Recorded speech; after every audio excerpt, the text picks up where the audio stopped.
Chapter 8. Then the Lord said to Joshua, "Do not be afraid, do not be discouraged. Take the whole army with you, and go up and attack Ai. For I have delivered into your hands the king of Ai, his people, his city, and his land. You shall do to Ai and its king as you did to Jericho and its king, except that you may carry off their plunder and livestock for yourselves. Set an ambush behind the city." So Joshua and the whole army moved out to attack Ai. He chose 30,000 of his best fighting men and sent them out at night with these orders: "Listen carefully. You are to set an ambush behind the city. Don't go very far from it. All of you be on the alert. I and all those with me will advance on the city, and when the men come out against us, as they did before, we will flee from them. They will pursue us until we have lured them away from the city, for they will say, 'They are running away from us as they did before.' So when we flee from them, you are to rise up from ambush and take the city. The Lord your God will give it into your hand.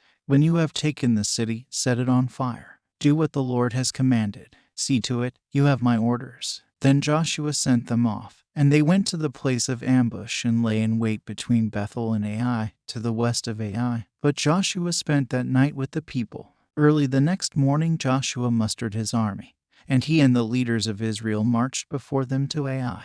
The entire force that was with him marched up and approached the city and arrived in front of it. They set up camp north of Ai, with the valley between them and the city. Joshua had taken about 5,000 men and set them in ambush between Bethel and Ai, to the west of the city. So the soldiers took up their positions, with the main camp to the north of the city and the ambush to the west of it. That night Joshua went into the valley. When the king of Ai saw this, he and all the men of the city hurried out early in the morning to meet Israel in battle at a certain place overlooking the Arabah. But he did not know that an ambush had been set against him behind the city. Joshua and all Israel let themselves be driven back before them, and they fled toward the wilderness. All the men of Ai were called to pursue them, and they pursued Joshua and were lured away from the city. Not a man remained in Ai or Bethel who did not go after Israel. They left the city open and went in pursuit of Israel. Then the Lord said to Joshua, "Hold out toward Ai the javelin that is in your hand, for into your hand I will deliver the city." So Joshua held out toward the city the javelin that was in his hand. As soon as he did this, the men in the ambush rose quickly from their position and rushed forward. They entered the city and captured it and quickly set it on fire. The men of Ai looked back and saw the smoke of the city rising up into the sky, but they had no chance to escape in any direction. The Israelites who had been fleeing toward the wilderness had turned back against their pursuers. For when Joshua and all Israel saw that the ambush had taken the city and that smoke was going up from it, they turned around and attacked the men of Ai. Those in the ambush also came out of the city against them, so that they were caught in the middle, with Israelites on both sides. Israel cut them down, leaving them neither survivors nor fugitives. But they took the king of Ai alive and brought him to Joshua. When Israel had finished killing all the men of Ai in the fields and in the wilderness where they had chased them, and when every one of them had been put to the sword, all the Israelites returned to Ai and killed those who were in it. 12,000 men and women fell that day, all the people of Ai. For Joshua did not draw back the hand that held out his javelin until he had destroyed all who lived in Ai.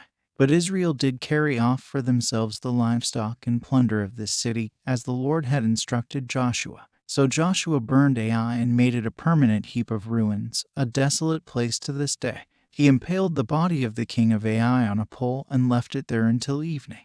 At sunset, Joshua ordered them to take the body from the pole and throw it down at the entrance of the city gate, and they raised a large pile of rocks over it, which remains to this day.